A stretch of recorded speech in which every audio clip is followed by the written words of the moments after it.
This is Indie Business Podcast, Season 3, Episode 8, Makers on Main Street.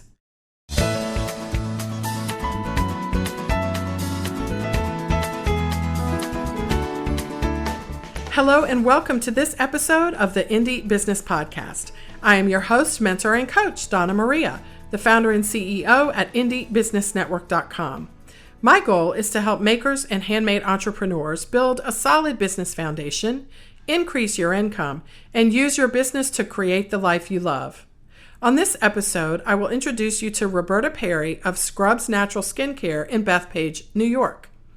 Roberta went from a woman who was frustrated with the skincare products she found on the market, to a kitchen manufacturer of skincare products, to a garage manufacturer of skincare products, to a wholesale manufacturer of skincare products, to a retailer of skincare products, a maker on Main Street. Roberta's business model focuses almost exclusively on retail, and that was not her original plan. According to Roberta, while her business is 9 years old now, she says she feels like she's just getting started after taking the several first years to figure out, as she says, who I wanted to be when I grew up.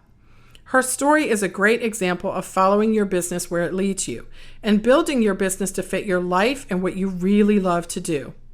Roberta loves engaging one-on-one with her customers, and this passion for intimate connection is what has helped her to build her brand and her retail store success over the years. You can get a summary for this episode at indiebusinessnetwork.com/32. I'll be right back with Roberta Perry of Scrubz Natural Skincare in Bethpage, New York.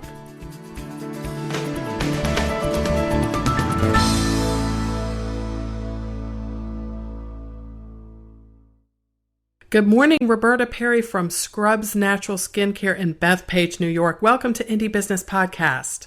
Oh, good morning, Donna Marie. I'm so excited to be here. I am thrilled to have you. Now, you are one of the first members that I know of who just went gangbusters and opened a store and put your manufacturing there. And I'm so excited about that. We're going to be talking about your store and our makers on Main Street. That's what our season is all about. But I want to back up for a bit, Roberta, and ask you to tell us a little bit about how you started your business. People always ask me what made me start this business and did I always know that I was going to do it? And my answer to them was it found me. It just started when I was really fed up. I mean, it was kind of like I was so busy working and taking care of my kids, I kind of forgot myself in the midst. And once I realized, I was at a meeting and I'm like, why is my skin so dry and itchy? And I'm peeling pieces of dead skin off. I'm like, okay, something needs to change. And I've used this line all the time, but it's so true. I was the proverbial Goldilocks, trying, this was too greasy and this was too big and I didn't like the smell and they discontinued it. And I just had one of those epiphany moments and I said, I'll make it for myself. And so as we started selling it and my sister got involved in the business and, just everything sort of like rollerballed, but I was working out of my kitchen. And so my husband was like, okay, really? We need to do something. And so I quickly moved into the garage. I had a contractor come in and split my garage in half and I made a compounding sort of manufacturing thing there. But more and more, people wanted to come and smell things or see things. And so a few times I was letting them come to my house and it just didn't feel right. It didn't feel professional. And so when we sort of thought about what's our next step, I was ultimately just like, well, let's find a place that people can pick up from and we'll grow our wholesale, business from it and hopefully the online business. And all of a sudden I became a retailer. It literally found us because people started coming in and we started realizing how much we love that one-on-one. That's amazing that you just said that. So you're describing moving your business from your house into a location where you'd have more space and your wholesale business could grow. And you said, and all of a sudden I became a retailer. Yeah, it was incredible. It's the customer experience for us became ultimate. And even my accountant said to me recently, he said, your wholesale's down, but your retail's way up. I go, exactly how we wanted it. So is this an example of how you grow a little bit at a time? You take, intentional steps along the way and you be open to new opportunities because you thought you were going in one direction, but look, you're in a totally different one. 100%. It is, I will say this to anyone who asks. We're 9 years old, and I feel like we've just begun because it took me the better part of the first 6 years to figure out who we wanted to be when we grew up. And, we still do the other things. I do still have a wholesale business, but it's very freeing. I know tons of the other indies do it, and all power to them. And you have to know what you want. But for me, once the sale is made, I'm the best at sales, so to speak. Follow up and all that stuff, because I had done it before. But that first phone call, I would always sit there and go, now with the wholesale business, it's like we won't sell to you unless you really want us and you were recommended to us. And, so I know they'll work harder to sell it. Whereas before I'd call some of these shops and be like, oh, how's it selling? And do you need me to come in and rearrange? And it was taking a lot of time for not a ton of return. And so, you just followed your business where it led you. Exactly. And I realized that when people come in, I want to, have that one-on-one. I want to know what their problems are. I want to know how I can solve them.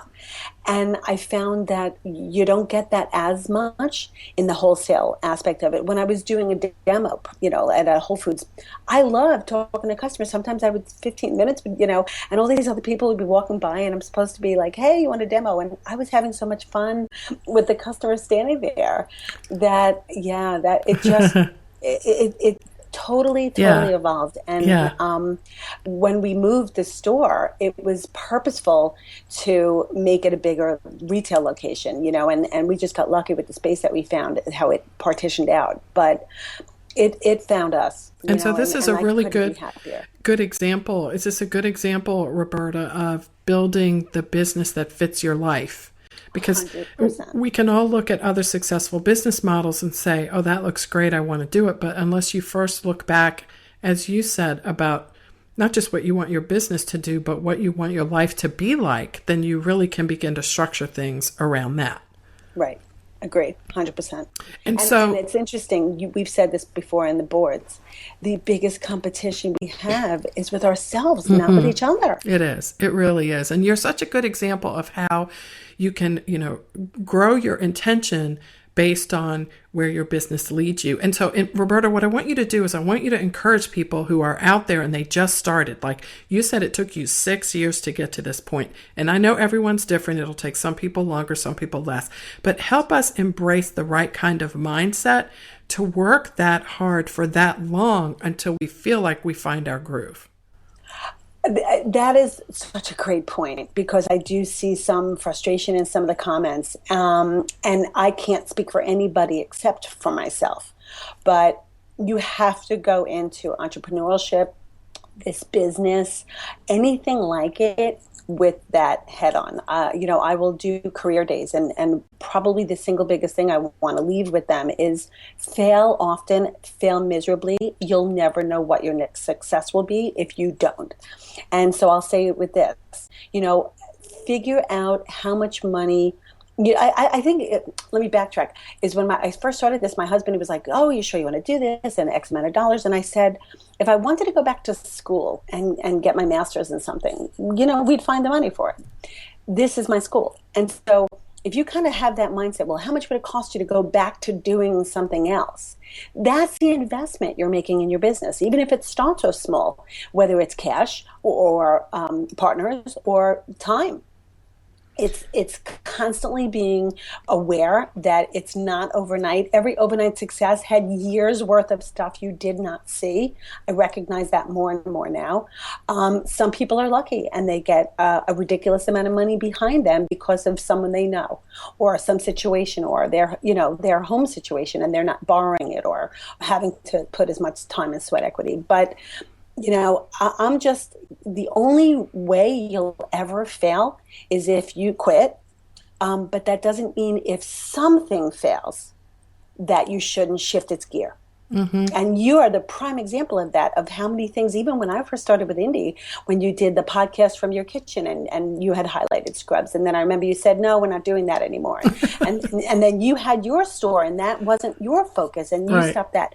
I took such joy, as crazy as it sounds, in the fact that you recognized what failed and moved on from it. It was like, okay, next, check off the list. Yeah, So it's what? so funny that you mentioned that too. I did get a lot of emails and phone calls from people who said, I'm so glad your studio didn't work out because, it just lets me know that I'm not alone. And, it was really hard to make that announcement because we had a grand opening and the mayor was there and it was this really big deal. And we cut ribbons and we had people send us plants and flowers, and I'm ever so grateful. But at the end of the day, some things just don't work. It doesn't mean that we don't work and that we can't be successful, and we don't take that personally. And I'm glad that you mentioned that, because that level of fluidity has to follow us from the beginning until the end. We just have to do that. And that's really what you have to do in life. So I love what you told your husband about, look, my business is my education, and there's plenty of,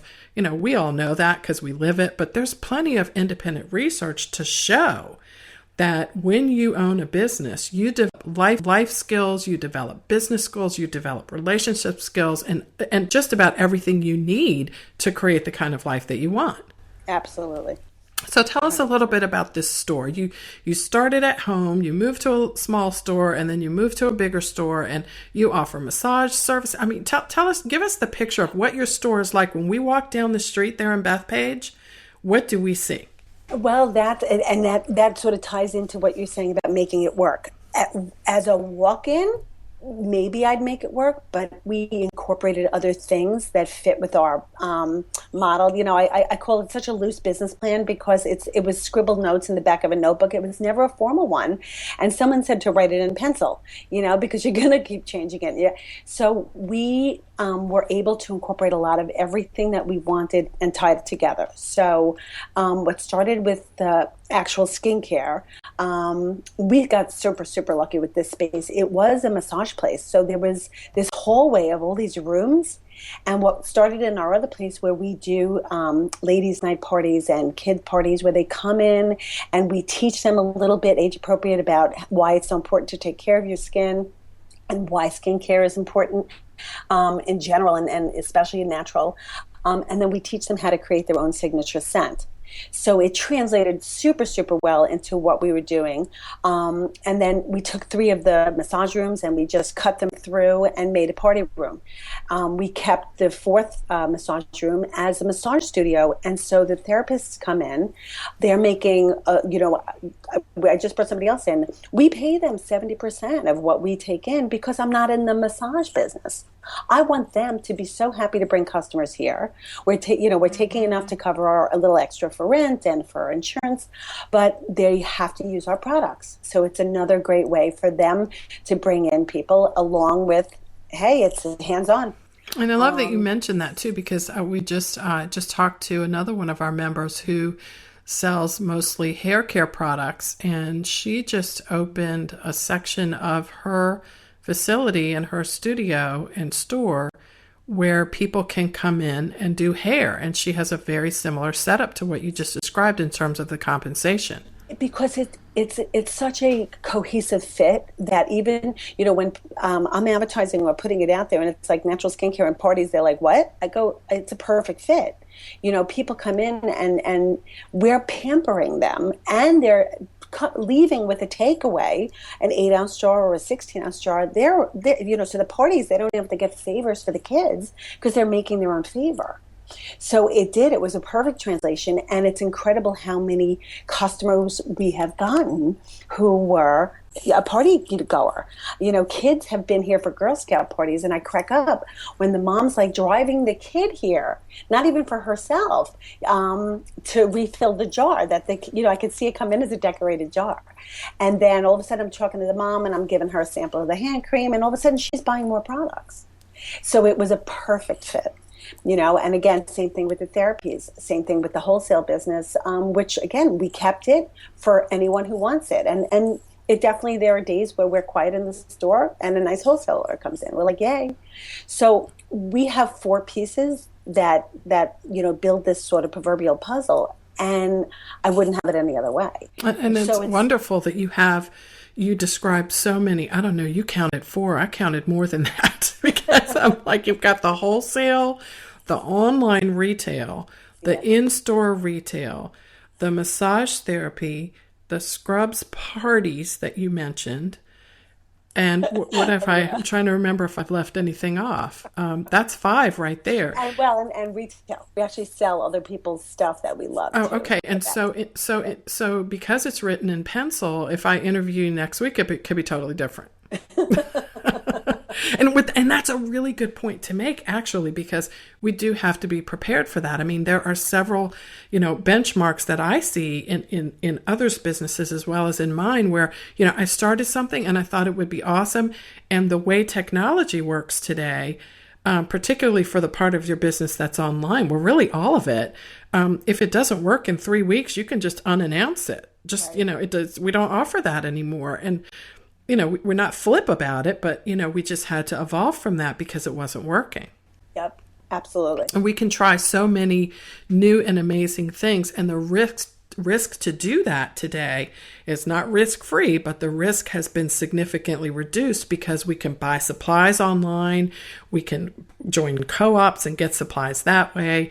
And of course, we have the internet, which allows us to remove that page that we put up yesterday if it's not what we really want to do. It changed everything. Mm-hmm. And for me, it broadened the scope. It's just, it's indie. It's this other skincare group, on Facebook I belong to. It's the makers on Long Island. It's the knowledge and the resources and the people and the camaraderie and the, sharing. I would not have half the business if, for that online. It takes what could be a very sort of lonely existence when you first get started, mm-hmm. and it broadens your entire world and makes you realize that you are just a beautiful cog in this incredible wheel. Mm-hmm.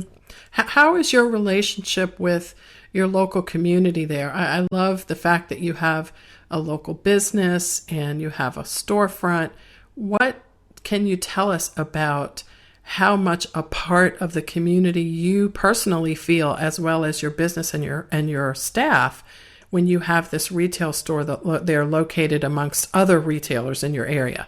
Great question. The town I'm in, it's funny, it's a really family-oriented town. It is a town, but it's not this bustling, so you have to make sure that you connect with the local people because it's this incredible, tight family structure. So I get involved. I'm in part of the Chamber of Commerce, and I'm part of the Kiwanis Club, and I'm part of anything local that goes on. We also raise money for local charities. I have sort of 4 standalone charities, and then we'll do a rotating one every 3 or 4 months, which is hyper local.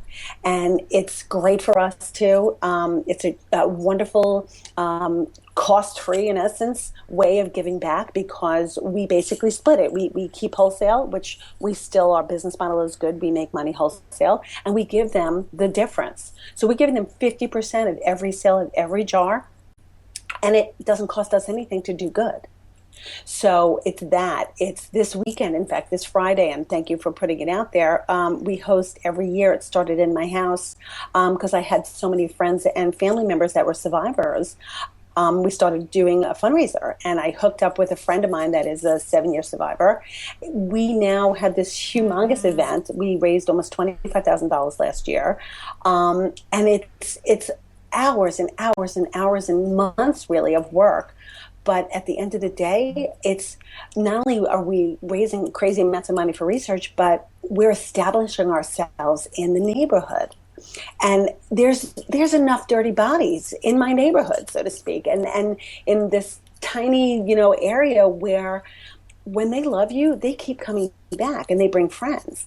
So anything we can do, anyone that walks in here and needs a raffle donation, no problem. Or it's something based on something local, no problem. We do, they do plant sales at the local high school, and now they do plant on Scrubz for Mother's Day. Things like that. It's what do you need? What do you need? Because the more you go out of your way for the people, they'll keep to me, that's the greatest business model there is taking care of your own and taking care of your customers over and over again. So we get really involved in the local stuff because, I like to say, I know where my bread is buttered. I love that you mentioned all that. I'm still stuck on dirty bodies. There's enough dirty bodies in our community, and bring yours and your friends' dirty bodies. we will scrub you up at the Scrubz skincare. I love that. And so have you taught classes in your studio? I thought I remembered seeing something about that. We use, what's great with the party room is that it's very multi-purpose. So we've had other indies hold classes here, soap making, and that's right. More to do the candle decorating one. Right. We have local lecturers come in. We've got a hypnotherapist, coming in in May to discuss anti-stress. We had a life coach come in 2 weeks ago. So that's number 6. That's number 6. You skipped that one before. We're up to number 6 now. But it's a wonderful ecosystem that you're describing, because you have one brand. You have one location online, you have one location in a physical space, and from that you have developed all these separate streams of income that make up a business model that is flexible, so you can add to or detract from it anytime you feel like it.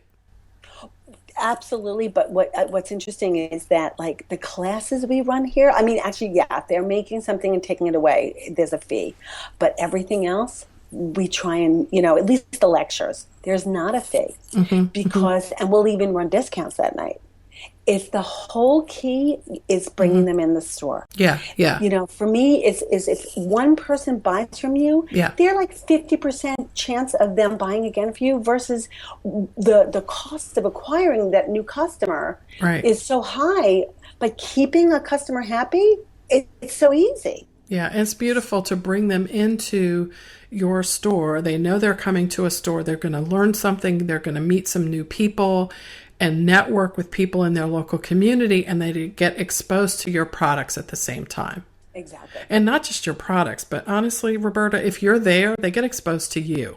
And you are like the walking, talking, living, breathing spokesperson for your brand. Talk to us a little bit about that. Do you feel like today our brands, whatever we sell, and even if our brand is not specifically us, that in many respects it really is? Without a shadow of a doubt. I always felt that, but I'm constantly reading business blogs and, sort of interesting tidbits and comments, and across the board, they're all in agreement, Well, and not everybody think it's a good thing. I've read some articles, I won't say by whom, but I have read, and I don't personally agree, honestly. I think that the most successful businesses, particularly those in the future, are the ones who leverage the personality of the owner. And I look at even companies like Starbucks, for example, and Howard Schultz. What happened to Starbucks when he stepped down? And I don't know how long it was. It was a matter of months before he stepped back up again. What happened to Apple? Yeah. Steve Jobs left. Everything changed. Yeah. So that transition, for people who want their business to outlive them, you do have to think about how that transition will happen when the time comes, because one day we may not feel like doing this anymore, or we may not be able to. Obviously, our businesses can have, lives beyond us. So how do you think about that? How do you, figure that into the potential future mix? Everything you said, I agree with, and more so, because years and years ago, when you were the only game in town, that was a different story. You're the only grocer in the town. Hey, they're coming to you no matter what. But if there's 3, then what? And so for me, I personally know a dozen other indies that make incredible products. So what is going to make mine stand out from them? Right. They're buying the smile. They're buying the caring. That yes, I'm proud and humbled, and I love working with my sister, and my best friend works here now, and we literally give a family atmosphere to this business. And some people say sometimes you talk too much. Well, the one time I'm talking too much is mirrored by the 99 times I'm talking enough. And I do really, really believe that, because truly, if there was a craft fair and there was 15 makers products, there's no doubt that there's going to be 15 great products. But something is going to connect with your customer, and why are they coming back? And if you make them feel good, I always think of that Maya Angelou quote, that it's what you made. I'm going to ruin it, so I won't quote it. But it's not so much what you gave them; it's how you made them feel. And that, for me, especially in this type of business, especially a touchy-feely business, but in any business across the board, when I walk in myself as a customer, and the maitre d' knows me, or the store owner knows me, and before I'm even, getting out my money, they already have my stuff up front, and, okay, anything. There's such a sort of like, wow, I'm special. I want every person, whether online or walking in here, to know that we would not be here without them. They are special. And that comes with putting your personality, as your brand is the brand. Well, and in some respects, it's the only thing about your business that can't be duplicated. Exactly. And as you know, I have had some serious frustrations with other people and similar names and similar thing. And it was a few very wise people, including yourself, who basically said, really at the end of the day, where is it going to get you? And the minute I kind of stopped the fight, it was like, right, that they can try and mimic, or they can try and copy, but they can't. They can't. It'll always be a facsimile. It'll never be the real deal. That's right. And I just, every shred of energy that we were putting in that sort of negative zone for, a little while, I took and turned it right back around. Yes. And put it back into the business. Yes. And that's so smart, because while we do have to protect our intellectual property interests, on the other hand, if people are copying and that's their business model, it's completely unsustainable. You cannot copy for the life of a business. It will die. And by the time they get around to copying you, you're light years ahead of where they were when they started copying. Exactly. So they're always playing catch up. Which goes into the same thing as if you treat people so well, and for me, yes, absolutely. And again, this has been discussions and weird customers and strange stories. And there's always going to be one of those. Always. But for every one, there's so many others that are incredible and that would never take advantage of our good nature. And so I always will give the benefit of the doubt. Yes, there's definitely been customers that you sort of your hair stands on end sometimes, and you understand something else that might be going on, and you cannot please everybody. No. And so with that in mind, now I take them to their word. I had a customer walk in the other day, and what's interesting is her hair was completely different, and she didn't look like herself initially, so I knew she was a customer, but I didn't remember exactly who it was. And she showed me something, and she must have gotten some water in it. I didn't even ask her when she bought it. I said, take that, give it to me, throw it away, take a fresh one. And she turned around and then spent another $80. And then all of a sudden I recognized who she was, and it was like, I kept thinking to myself, I'm so glad that I didn't even question switching out that product for her. And so I feel like if I treat everybody, or anyone who works here knows that's how we work. Right. Believe them. Yeah. I had another customer, same thing, great customer. She had ordered 2 of something, and it was my friend had just started, and she must have been packing, a lot of orders at one point, and she only sent 1. And so the woman emailed me. I didn't even ask my friend. I just said, what, no problem, it'll be out first thing in the morning. And we do free shipping. So I had to eat that shipping twice. Well, and you know what? I don't care, because I know this customer. She's done a party here. She's brought friends in. She will keep ordering from me. What did it cost me to make her happy? Right. And the returns will just continue. And you're such a good example of that philosophy and that mindset too, that assuming goodwill and moving forward. And so, because we can spend so much energy looking backward at what someone else is trying to do behind us, instead of looking forward at what we want to be able to do, and putting our energy there is obviously the best way to go 99% of the time. Roberta, tell us, where do we go? Speaking of having someplace fun to go, where do we go to get your products online, as well as the address for your store in Bethpage in case we find ourselves there?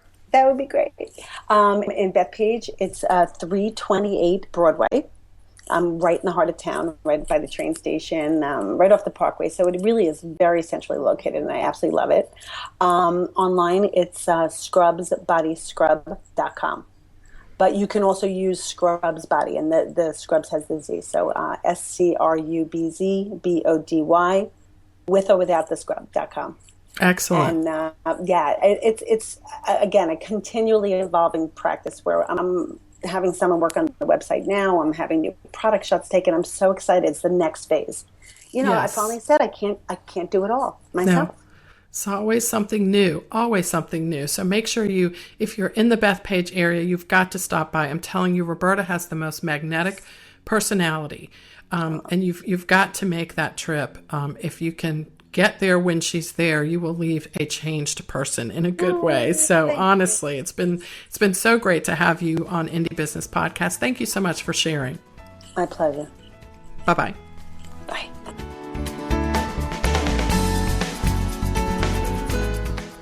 I hope you enjoyed my interview with Roberta Perry of Scrubz Natural Skincare in Bethpage, New York. And if you did, won't you show me some love on Twitter?